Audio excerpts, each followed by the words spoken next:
Bom, pessoal, bem-vindos a mais uma aula de Física Geral. Eu sou o professor Adriano Ferrarez. Um bom dia, boa tarde, boa noite para vocês. Nessa aula de hoje nós vamos falar um pouquinho sobre força de atrito, tá? Muito bem, começa aqui com uma frase do filósofo francês Voltaire.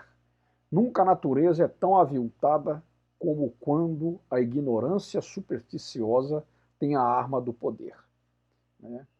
E aí uma frase, um pensamento do momento desse grande filósofo iluminista, né, e que se aplica enormemente aos dias de hoje, né? A ignorância supersticiosa, né, com o poder nas mãos. Muito bem, pessoal. Falando um pouquinho da história da força de atrito, né, o grande Leonardo da Vinci, ele, né, foi um dos primeiros a reconhecer a importância do atrito no funcionamento das máquinas, né? Então, as leis de atrito do Da Vinci, né, elas foram o seguinte, né, a área de contato não tem influência sobre o atrito, né, uma questão muito importante identificada por ele lá nos idos do século XVI, né, século XV e XVI. Dobrando-se a carga de um objeto, o atrito também é dobrado. Uma outra relação aí extraordinária, né, colocando aí diretamente proporcional à questão, né, da reação normal de apoio e a força de atrito, como a gente vai verificar, né, na formulação atual.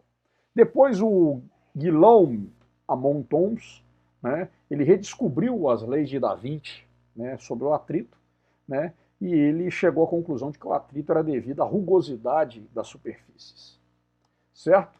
Aqui o Coulomb, né, o mesmo que enunciou a lei de Coulomb, a força elétrica de atração entre as cargas, ele viu que o atrito cinético é proporcional à força normal, independente da velocidade do corpo, né?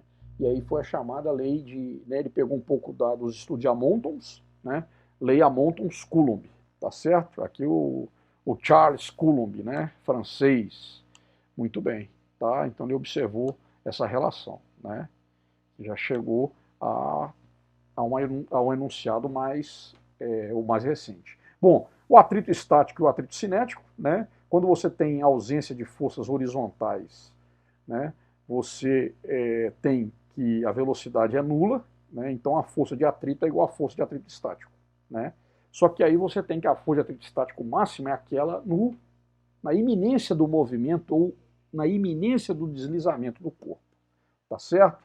Então você tem, na verdade, que a força de atrito estático ela varia entre zero, né, que é quando você não tem nenhuma força agindo sobre o corpo, aqui, por exemplo, nessa situação, você não tem nenhuma força horizontal, essa força de atrito estático ela vai variar e ela vai ser menor ou igual à força de atrito estático, né, que é aquela na iminência do movimento do corpo, tá certo? A partir do momento em que você aplica uma força horizontal maior do que a força de atrito estático máxima, vai atuar sobre o corpo uma força de atrito cinético, que é a força relacionada ao movimento do corpo.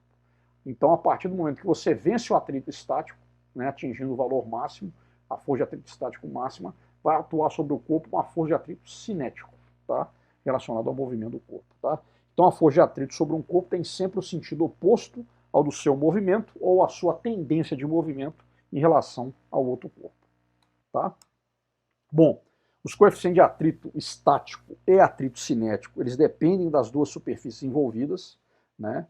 O coeficiente de atrito estático ele é sempre maior que o coeficiente de atrito cinético, tá bom?